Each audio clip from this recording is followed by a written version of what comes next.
श्री स्वामी समर्थ। जय जय स्वामी समर्थ। स्वामींचं नाव घेऊन मी या व्हिडिओला सुरुवात करते। हिंदू धर्मात सण उत्सवाला विशेष महत्त्व आहे। प्रत्येक महिन्यात काही ना काही सण उत्सव व्रत असतो, त्यामुळे प्रत्येक महिना महत्त्वाचाच आहे। त्यात श्रावण महिना विशेष। श्रावण महिन्यात देवांचे देव महादेवासह देवी पार्वतीची पूजा केली जाते। मान्यतानुसार असे केल्याने सकारात्मक फळ प्राप्त होतं। हा संपूर्ण महिना महादेवांना समर्पित आहे। पंचांगानुसार दरवर्षी श्रावण महिन्यातील शुक्ल पक्षातील प्रतिपदा तिथीपासून श्रावण मासारंभ होतो।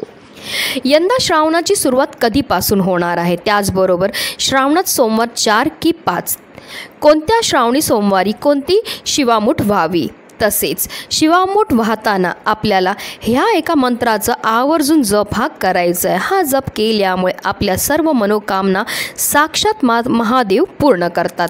त्याबद्दल सविस्तर आणि महत्त्वाची अशी माहिती मी तुम्हाला या व्हिडिओमध्ये देणार आहे, तर व्हिडिओ पूर्ण पहा।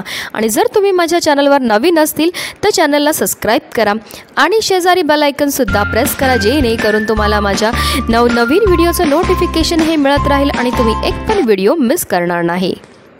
यंदा श्रावण मास ऑगस्ट महिन्यात सुरू होत आहे।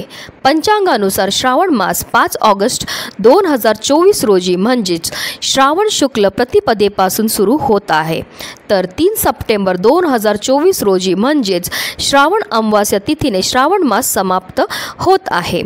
यंदा श्रावण महिन्यात शिव उपासनेसाठी एकूण 5 सोमवार मिळणार आहेत। यंदाचा श्रावण महिना खूप खास आहे, कारण श्रावण मासारंभ सोमवारपासून होत आहे। सोमवार हा देवांचे देव महादेवांना समर्पित आहे।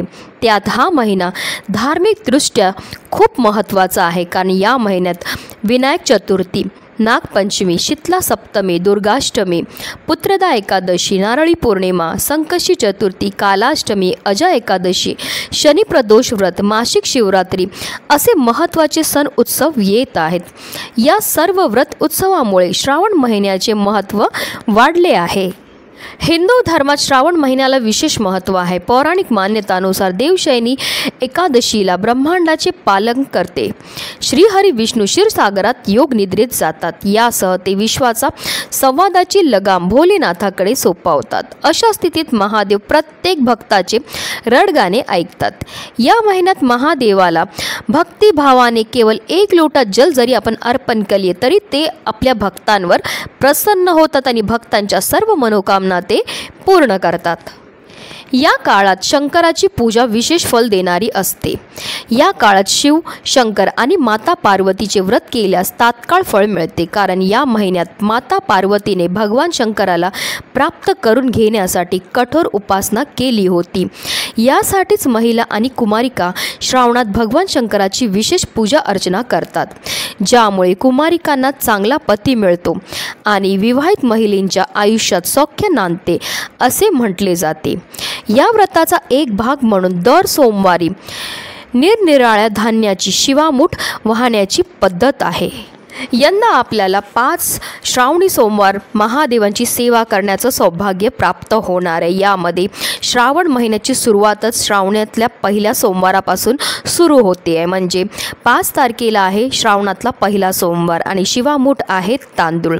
दुसरा श्रावणी सोमवार आहे 12 ऑगस्टला आणि शिवामूठ आहे तीळ। तिसरा श्रावणी सोमवार आहे 19 ऑगस्टला आणि या दिवशी आहे नारळी पौर्णिमा, रक्षाबंधन आणि या दिवशी शिवामूठ आहे मूग। चौथा श्रावणी सोमवार आहे 26 ऑगस्टला आणि या दिवशी शिवामूठ आहे जव। 5वा आणि शेवटचा जो श्रावणी सोमवार आहे तो आलेला आहे श्रावण अमावास्येच्या दिवशी। याला पिठोरी अमावास्यासुद्धा असं म्हटलं जातं। त्या दिवशी पोळासुद्धा आहे आणि या दिवशी शिवामूठ आहे सातू। तर अशा रीतीने आपल्याला 5 श्रावणी सोमवार महादेवांची पूजा, सेवा, अर्चना करण्याची आणि आपल्या मनातल्या प्रत्येक मनोकामना पूर्ण करून घेण्याची संधीही प्राप्त होणार आहे। तर आता पूजा पद्धती जाणून घेऊया। श्रावणी सोमवारी आपल्याला सकाळी लवकर उठून स्नान करायचं आहे, त्यानंतर व्रताचा आपल्याला संकल्प करायचा आहे। त्यानंतर देवघर पूर्णपणे स्वच्छ करून पूजा करून घ्यायची आहे। एक थाळीत शंकराची पिंड ठेवून त्यानंतर शिवलिंगावर जल आणि गाईचं दुधाने अभिषेक करायचा। त्यानंतर महादेवांना अत्यंत प्रिय असलेली पांढरी फुलं, अक्षदा, कुंकू, बेलाची पानं, धतुरा अर्पण करावा। तसेच आपल्याला दिवा हा लावून घ्यायचा आहे। आता ही पूजा पद्धती जी मी तुम्हाला सांगितली ती तुम्हाला घरच्या घरी कशी करता येईल ते सांगितले। ह्याच रीतीने तुम्हाला मंदिरामध्ये सुद्धा जाऊन करता येईल।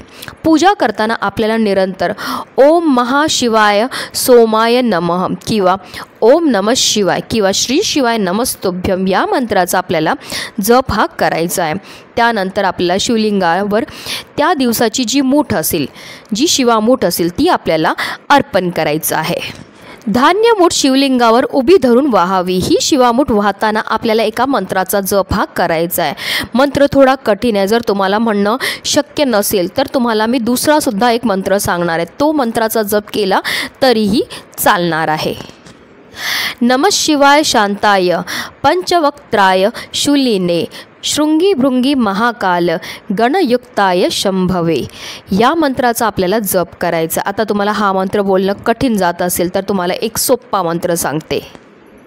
शिवा शिवा महादेवा माझी शिवामूठ ईश्वरी देवा, माझ्या इच्छा पूर्ण कर रे देवा, अशा बोलायचं आहे आणि आपल्याला शिवमूठ अर्पण करायचे। पुन्हा आपल्याला शिवा शिवा महादेवा माझी शिवामूठ ईश्वरी देवा, माझ्या इच्छा पूर्ण कर रे देवा असं म्हणायचं आहे। पुन्हा आपल्याला शिवामूठ अर्पण करायचे। अशा रीतीने आपल्याला 3 वेळा या मंत्राचा जप करायचा आहे आणि 3 वेळा आपल्याला शिवामूठ ही अर्पण करायची आहे।